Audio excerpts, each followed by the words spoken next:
Chennai central ribbon building இருக்குது. கீழே பார்த்தீங்கன்னா பெரிய கோயில், அப்புறம் வேலூர் கோர்ட்டு, அப்புறம் கரிகாலன் கட்டின கல்லணை, தஞ்சை கோவில், அப்புறம் மகாபலிபுரம் இருக்குது. இது தமிழ்நாட்டோட முக்கியமான சின்னங்கள் எல்லாமே இங்கே ஓவியமாக இருக்கிறது சிறப்பாக இருக்குது இந்த இடத்துல. ஃபஸ்ட்டு வந்து மெயின் பில்டிங்கு, அதுக்கப்புறம் வந்து பார்த்திங்கன்னா டிக்கெட் ஆஃபீஸு, ஏடிஎம் வசதி, அது மட்டும் இல்லாமல் வெஹிக்கல் பார்க்கிங்கு, அப்புறம் வந்து பப்ளிக் டாய்லெட்டு, லாஸ்ட்டாக வந்து பார்த்திங்கன்னா உணவகம். இது எல்லாமே இருக்குதுன்னு சொல்கிறாங்க. நம்ம இப்போ உள்ளே போயிட்டு எக்ஸ்ப்ளோர் பண்ணி பார்க்கலாம்.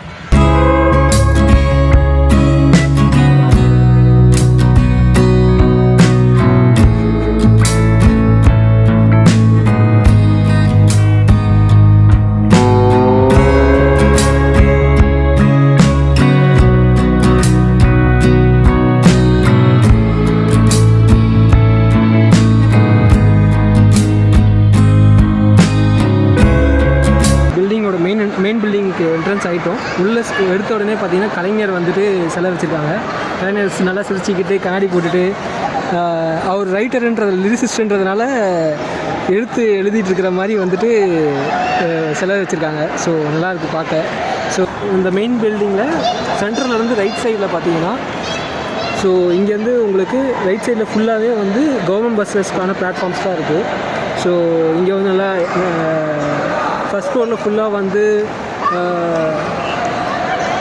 மால் மாதிரி ஒரு கமர்ஷியல் கைண்ட் ஆஃப் செட்டப் இருக்குது. ஸோ அது நம்ம உள்ளே போய் பார்க்கலாம் எப்படி இருக்குன்ட்டு. ஸோ லெஃப்ட் சைடில் பார்த்தீங்கன்னா full and full omni bus ஸ்டாண்டுக்கான பஸ் பிளாட்ஃபார்ம்ஸ் இருக்குது. ஸோ இங்கே லெஃப்ட் சைடில் போனீங்கன்னா நீங்கள் ஃபுல் அண்ட் ஃபுல் ஆம்னி பஸ்ஸஸை யூட்டிலைஸ் பண்ணிக்கலாம். ஸோ நம்ம உள்ளே போயிட்டு ஒன்றா பார்த்துட்டே போகலாம். கமான் வாங்க இப்போ போகலாம். லெஃப்ட் சைடு நம்ம ஆம்னி பஸ் ஸ்டாண்ட் பிளாட்ஃபார்ம்ஸ் இருக்கு இல்லையா? ஸோ அங்கே வந்து பார்த்தீங்கன்னா இங்கே சார்ஜிங் ஸ்டேஷன் வச்சுருக்காங்க. ஸோ ஐ திங்க் மைபி நிறைய சார்ஜிங் ஸ்டேஷன்ஸ் வச்சுருக்கலாம்னு நினைக்கிறேன். ஸோ நம்ம ஒன்றா பார்ப்போம். இங்கே வந்து யூஎஸ்பி டைப் இருக்குது, அப்புறம் சார்ஜர் ப்ளக் பண்ணுற மாதிரி ப்ளக் பாயிண்ட்ஸ் இருக்குது. ஸோ நீங்கள் உங்களோட ப்ரைவசிக்கு ஏற்ற மாதிரி ப்ளக் பாயிண்ட்ஸ் வேணும்னா யூஸ் பண்ணிக்கோங்க. ஏன்னா சார்ஜிங் பாயிண்ட்ஸ் வந்துட்டு நீங்கள் கொஞ்சம் ரிஸ்க்ஸ் இருக்குது. ஸோ அதை நீங்கள் பார்த்து எப்படி ப்ளேஸ் பண்ணுமோ பண்ணிக்கலாம். இது உங்களோட விருப்பம், நேர் விருப்பம் மாதிரி. மெயின் பில்டிங் என்ட்ரன்ஸில் உங்களுக்கு மெயின் என்ட்ரன்ஸ் இல்லாமல் லெஃப்ட் சைட்லேயும் ரைட் சைட்லேயும் வந்து பார்த்தீங்கன்னா ஒரு என்ட்ரன்ஸ் இருக்குது. ஸோ அங்கே வந்து ஸ்டேர் கேஸ் இருக்குது, படிக்கட்டு இருக்குது. ஸோ யங்ஸ்டர்ஸ் எல்லாருமே இந்த ஸ்டேர் கேஸ் யூஸ் பண்ணுங்கள் மேஜராக. இஃப் சீனியர் பர்சன்ஸும் முடிஞ்சால் ஸ்டேர் கேஸ் யூஸ் பண்ணுங்கள். அப்படி இல்லைனா இங்கே லிஃப்ட் ஆப்ஷன்ஸ் இருக்குது. மெயின் என்ட்ரன்ஸில் பார்த்தீங்கன்னா உங்களுக்கு எஸ்கலேட்டர் ஆப்ஷன்ஸும் இருக்குது. ஸோ நீங்கள் அதையும் யூஸ் பண்ணிக்கலாம்.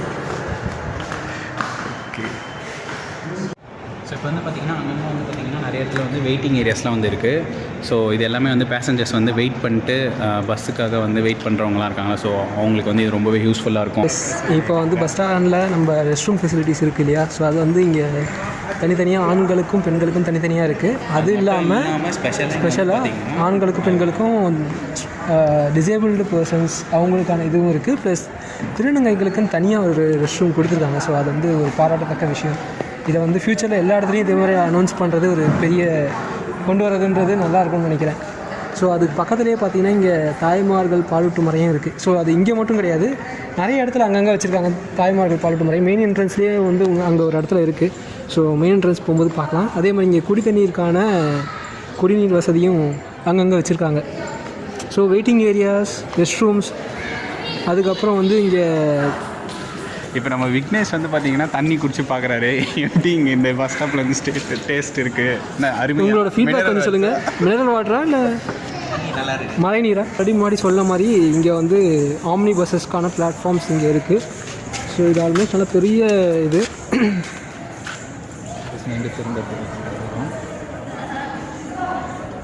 ஸோ இப்போதைக்கு எதுவும் பஸ்ஸஸ் இங்கே இல்லை. ஃப்யூச்சரில் வருமா? வரும். ஏன்னா இங்கே பெருங்கலத்தூர்லேருந்து நிறைய பஸ்ஸஸ் ஆம்னி பஸ்ஸஸ் வந்து ட்ராவல் பண்ணுறதுனால இங்கே தான் இதுக்கு மேலே ஆப்ரேட் பண்ணுவாங்கன்னு சொல்லியிருக்காங்க. ஸோ இங்கே இப்போதைக்கு பார்த்தீங்கன்னா 800 ஆம்னி பஸ்ஸஸ் வந்து ஆப்ரேட் பண்ணுறதுக்கான ஃபெசிலிட்டிஸ் அரேஞ்ச் பண்ணியிருக்காங்க. டெய்லியும் day to day operations. Plus வந்துட்டு கவர்மெண்ட் பஸ்ஸஸ் பார்த்தீங்கன்னா உங்களுக்கு 2130, அதாவது 2130 பஸ்ஸஸ் வந்து இங்கேருந்து ஆப்ரேட் பண்ணுற மாதிரி பிளான் பண்ணிகிட்ருக்காங்க.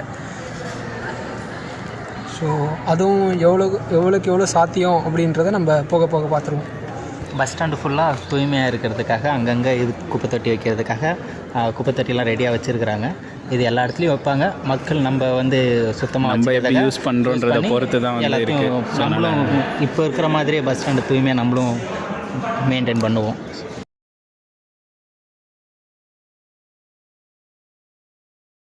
ஸோ இப்போ இங்கே வந்து பார்த்துருப்பீங்க, இங்கே வந்து பஸ் ஸ்டாண்ட் வந்து கவர்மெண்ட் பஸ் ஸ்டாப்லாம் வந்து பார்த்திங்கன்னா 1லேருந்து 11th பிளாட்ஃபார்ம் வரைக்கும் இருக்குது. ஸோ அதில் வந்து எந்தெந்த ஊருக்கு போகிறோன்ற டீட்டெயில்ஸ் முதல் கொண்டு எல்லாமே கரெக்டாக பர்ஃபெக்டாக வச்சுருக்காங்க. ஸோ யாருக்கும் கன்ஃபியூஷன் இருக்கக்கூடாது அப்படின்றதுக்காக வந்து இதெல்லாம் வந்து டீட்டெயில்ஸ்லாம் வச்சுருக்காங்க. ஸோ அதை வந்து பார்த்து நம்ம யூஸ் பண்ணிக்கலாம்.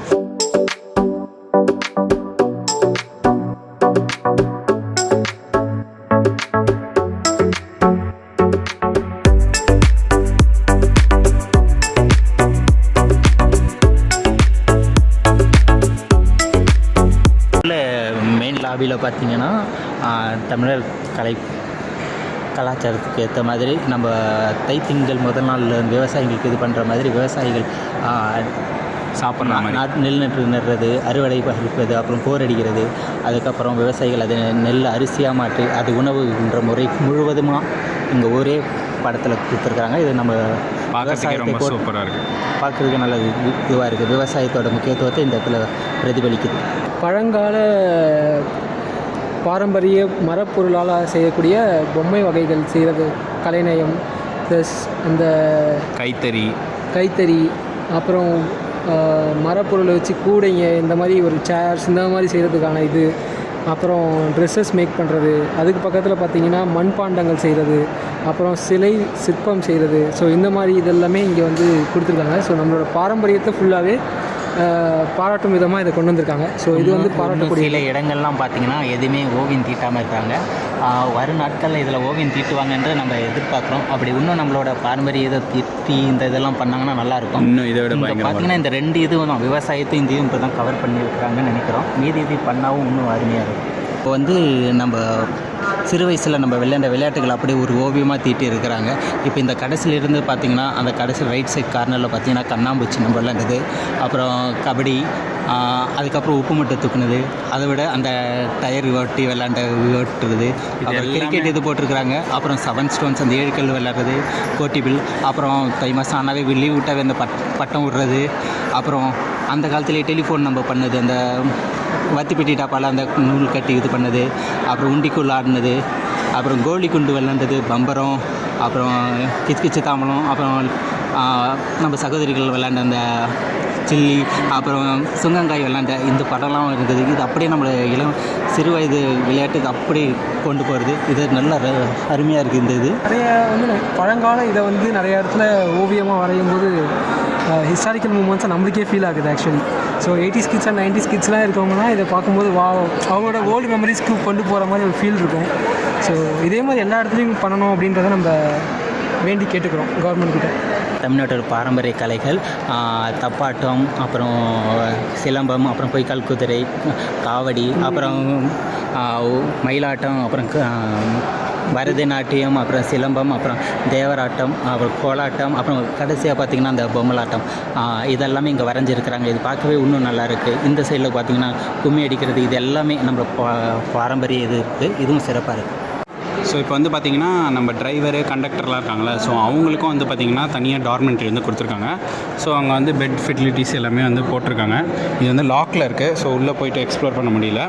ஸோ இந்த மாதிரி வந்து எல்லாருக்குமே இங்கே வந்து தங்கும் வசதிகளும் இருக்குது. இதே மாதிரி பெட்ஸ் வந்து நம்மளுக்கும் போடுவாங்கன்னு எக்ஸ்பெக்ட் பண்ணுறோம். ஸோ போட்டால் ரொம்ப நல்லாயிருக்கும், ஏன்னா மக்களுக்கு ரொம்ப வசதியாக இருக்கும்.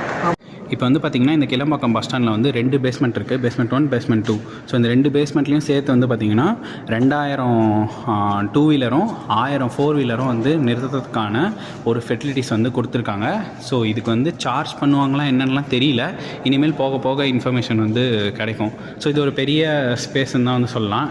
4 வீலர் 2 வீலர்லாம் சேஃபாக இங்கே பாதுகாப்பாக நிற்கிறதுக்கு. அதே மாதிரி கீழே வந்து பார்த்திங்கன்னா பைக் நிறுத்துறதுக்கான மார்க்கிங்ஸ், அப்புறம் வந்து காருக்கான மார்க்கிங்ஸ்லாம் கொடுத்துருக்காங்க. ஸோ எங்கெங்கே மார்க்கிங்ஸ் போட்டு 2 வீலர்ஸ்க்கான மார்க்கிங்ஸில் மட்டும் 2 வீலர்ஸ் நிறுத்துங்க, கார் நிற்கிறதுக்கான மார்க்கிங்ஸில் மட்டும் 4 வீலர்ஸ் எடுத்து யூஸ் பண்ணிக்கோங்க. ஏன்னா எல்லா இடத்துலையும் நீங்கள் மாற்றி போட்டிங்கன்னா நம்மளுக்கு தான் தேவையில்லாத கன்ஃபியூஷன்ஸ் வரும்.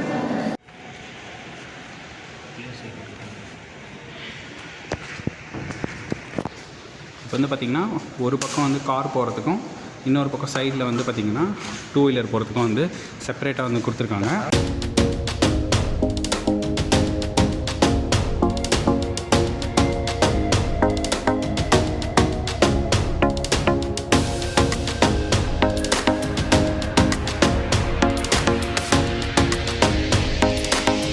நம்ம உள்ளே போயிட்டு இருக்கிற எல்லா ஃபெசிலிட்டிஸும் பார்த்தோம்.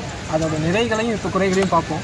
ஸோ நிறைகள் பார்த்தீங்கன்னா உள்ளே வந்து நிறைய ஃபெசிலிட்டிஸ் சொன்ன மாதிரியே வந்து 24/7 வந்து ஹாஸ்பிட்டலிட்டி ஃபெசிலிட்டி இருக்குது. லைக் காவேரி ஹாஸ்பிட்டல் கொண்டு வந்திருக்காங்க.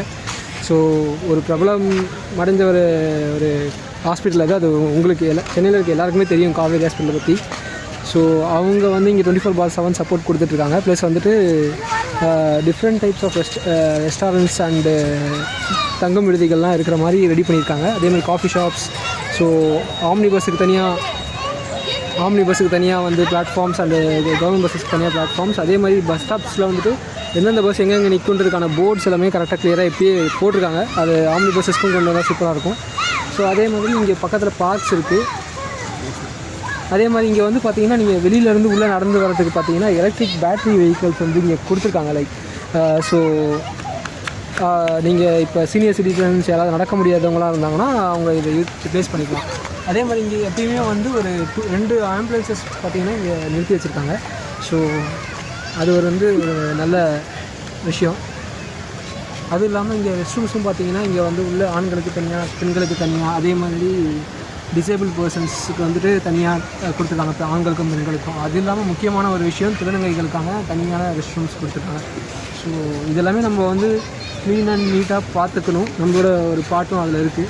ஸோ கவர்மெண்ட்டும் இதை வந்து அப்படியே விட்டுறாமல் இப்போ கோயம்பேடு பஸ் ஸ்டாண்ட் எப்படி சுச்சுவேஷன் இருக்கோ அந்த மாதிரி விட்டுறாமல் கவர்மெண்ட்டும் ஒரு ஸ்டெப் எடுக்கணும். நம்ம சைட்லேருந்து ஸ்டெப்ஸ் எடுக்கணும். ஸோ இதுதான் வந்து இங்கே இருக்கிற நிறைகள்.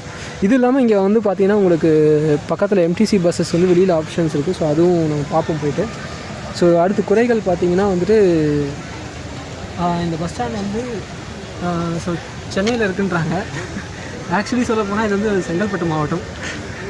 அதுவே ஒரு பெரிய டிஸ்அட்வான்டேஜ் தான். ஏன்னா இப்போ சென்னையில் பார்த்திங்கன்னா கோயம்பேடுலேருந்து வர்றது கூட ஓரளவுக்கு பிரச்சனை இல்லை, பக்கத்தில் இருக்கும். ஒரு பஸ்ஸஸ் ஃபெசிலிட்டிஸ் நிறையா இருக்குது. ஆனால் வந்துட்டு திருவொற்றியூர் ப்ளஸ் வந்துட்டு அந்த மாதாவரம் அங்கேருந்துனா சவுத் சைடு போகிறவங்களுக்குலாம் இங்கேருந்து தான் போகணும், பஸ்ஸஸ் இங்கேருந்து தான் இருக்குது அப்படின்னா ஒரு மிகப்பெரிய டிஸ்அட்வான்டேஜ். ரொம்ப தூரம். ஏன்னா இது ஆல்மோஸ்ட் அவங்க வந்து ஒரு 3 hours ட்ராவல் பண்ணி வர மாதிரி இருக்கும். அதுவும் உங்களுக்கே தெரியும் சென்னையோட டிராஃபிக்ஸ் எப்படி இருக்கும்ட்டு. அதே மாதிரி இங்கே வந்து பார்த்திங்கன்னா basement 1 and basement 2 parking areas இருக்குது. ஸோ பை டிஃபால்ட்டு இங்கே மெயின் ரோடில் தண்ணி நிற்கிறதுனாலே கண்டிப்பாக எப்படியாச்சும் வந்து பார்க்கிங் ஏரியாஸில் தண்ணி நிற்கிறதுக்கான சான்ஸ் அதிகம். ஸோ அதுக்கான ட்ரைனேஜ் ஃபெசிலிட்டிஸ் எப்படி கொடுத்துருக்காங்க, ஸோ அதை எப்படி மெயின்டைன் பண்ண போகிறாங்க, ஸோ அதுக்கான இஷ்யூஸையும் நம்ம பார்க்க வேண்டியிருக்கு. தென் வந்து பார்த்திங்கன்னா அது மட்டும் இல்லாமல் வந்து இந்த பஸ் ஸ்டாண்டோட ஃப்ரண்ட்டில் வந்து பார்த்திங்கன்னா வந்து நம்ம இந்த பக்கம் வந்து அந்த பக்கமேட்டு வந்து போகிறதுக்கு வந்து நடைபாதை வந்து கொடுக்கணும் மக்களுக்கு. ஏன்னா வந்து அப்போ தான் வந்து அவங்களால சேஃப் அண்ட் செக்யூராக வந்து கிராஸ் பண்ணி போக முடியும். இப்போ வந்து பார்த்திங்கன்னா ரொம்ப மெயின் வேவாக இருக்குது. இல்லைனா இந்த பக்கம் ரைட்லேயோ லெஃப்ட்லேயோ கொஞ்சம் தொலைவு போயிட்டு தான் வந்து அவங்க கிராஸ் பண்ணுற மாதிரி இருக்கும். ஸோ அது வந்து பார்த்திங்கன்னா ஒரு பெரிய ட்ராபேக்காக வந்து இதில் பார்க்க முடியுது. அதோடு இல்லாமல் இது வந்து பார்த்திங்கன்னா இந்த பஸ் ஸ்டாண்ட் அமைஞ்சிருக்கிறதே பார்த்திங்கன்னா ஒரு மெயின் பைபாஸோட சைடில் தான் அமைஞ்சிருக்கு. ஸோ இது இங்கேருந்தால் பைபாஸ் ஸ்டார்ட் ஆகுது அப்படிங்கிற மாதிரி சொல்லலாம். பை டிஃபால்ட் நீங்கள் தெரிஞ்சிருக்கும் பெருங்கலத்தூரில் தான் நிறைய பஸ்ஸஸ் வந்து டிராஃபிக் ஆகுறது, அங்கேருந்து தான் மோஸ்ட்டாக வந்து கிளம்புறது எல்லாமே பார்த்துருப்போம். ஸோ அதை தாண்டி வண்டலூர் பக்கத்தில் இது வந்து அமைஞ்சிருக்கு. ஸோ இங்கே வந்து பார்த்திங்கன்னா ரயில்வே ஸ்டேஷனும் ரொம்ப பக்கத்தில் இல்லை. இங்கேருந்து நீங்கள் கொஞ்சம் வாக்கபிள் போனோம் அப்படின்னா முடியாதவங்களாம் வந்து ஆட்டோ பிடிச்சி தான் ரயில்வே ஸ்டேஷன் போகிற மாதிரி இருக்கும். ஸோ அதுவும் கொஞ்சம் ப்ராப்ளம்ஸ் இருக்குது. ஸோ அதுக்கான கனெக்டிவிட்டிஸ்க்கான இங்கே ஃப்ரீ பஸ் ஃபெசிலிட்டிஸ் ஏதாவது கொடுத்தாங்கன்னா கொஞ்சம் கண்டிப்பாக ஹெல்ப்ஃபுல்லாக இருக்கும். அதே மாதிரி முன்னாடி ஒரு சொன்ன மாதிரி இங்கே வந்துட்டு நீங்கள் ரோடை கிராஸ் பண்ணுறதுலாம் ரொம்ப ரிஸ்கியான ஏரியாவில் வந்து நான் சொன்ன மாதிரி இது ஹைவே. ஸோ பைபாஸ்ன்றதுனால உங்களுக்கு கனரக வாகனங்கள் அப்புறம் வந்து பார்த்திங்கன்னா ஸோ நான் முன்னாடி சொல்லியிருந்தேன் இங்கே பார்த்திங்கன்னா பேட்டரி வெஹிக்கிள் வந்து ஆப்ரேட் பண்ணுறாங்க. ஸோ இங்கே பாருங்கள் நிறைய பேர் இங்கேருந்து வெளியிலேருந்து என்ட்ரன்ஸ் வந்து ஃப்ரீயாகவே கூட்டிகிட்டு வந்துட்டு உள்ளே அலோவ் பண்ணுறதுக்கான ஆப்ஷன்ஸ் கொடுத்துருக்காங்க. So back to point. So இப்போ வந்து நம்ம ரோடை கிராஸ் பண்ணுறதை பற்றி அவர் சொல்லியிருந்தாரு. ஸோ இங்கே வந்து எதுவுமே சுரங்கப்பாதைகள் எதுவுமே இல்லை. ஏன்னா இப்போ பைபாஸ்லாம் பார்த்தீங்கன்னா பை டிஃபால்ட்டாகவே உங்களுக்கு வந்துட்டு கனரக வாகனங்கள் அதுக்கப்புறம் வந்து நிறைய வெஹிக்கல்ஸ் வந்து ஃபாஸ்ட் மூவிங் வெஹிக்கல்ஸ் எல்லாமே போகும். ஸோ அதே மாதிரி இந்த பஸ் ஸ்டாண்ட் வந்து ரொம்ப பெரிய பஸ் ஸ்டாண்டாக கட்டியிருக்காங்க. லைக் கம்ப்ளீட்டாகவே சிட்டி அவுட்டர்.